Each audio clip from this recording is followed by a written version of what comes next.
Ons het glad nie daardie oggend eers beplan om vis te gaan vang nie. Ek en my broer was op pad IJzerfontein toe. Wel, ons was in IJzerfontein op pad Das en Eiland toe.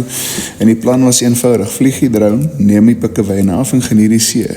Ons het sommer 2 stokke ook agter die boot aangesleep, maar daar was nie die regte toerusting of beplanning nie. Ons het teruggery en iets het gebeur. Skielik buig die stok met die pink rapala sommer dubbel. My broer kyk na my en sê, nee wat, dis die bamboes. Kan nie 'n vis wees nie. Maar binne in my sê iets, hier is 'n lewe aan die ander kant van die stok. En daar in die helder water langs die boot flits 'n groot geel stert.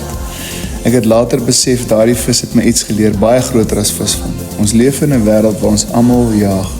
Ons jaag geld, ons jaag sukses, ons jaag mense se goedkeuring wat ons nie eers ken nie en ons jaag geleenthede. En hoe harder ons jaag, hoe meer voel dit of alles verder weg beweeg. Maar toe tref hierdie gedagte my. Ons het nie hierdie geelstert net gejaag nie, hy het ons gekry. En ek wonder hoeveel van hierdie dinge het in my lewe gebeur, met die beste goed wat my pad gekruis het.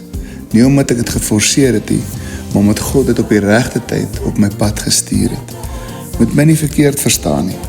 Jy moet nog steeds vroeg opstaan, jy moet nog steeds hard werk en jy moet nog steeds jou stok in die water hou.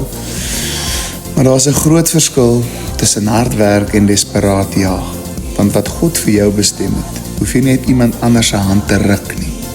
Dit sal jou vind, dit sal daardie geelstert wees wat baie meer is as 'n vis en 'n herinnering.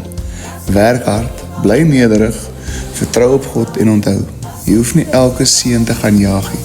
Sommige seënige weet presies waar om jou te kry.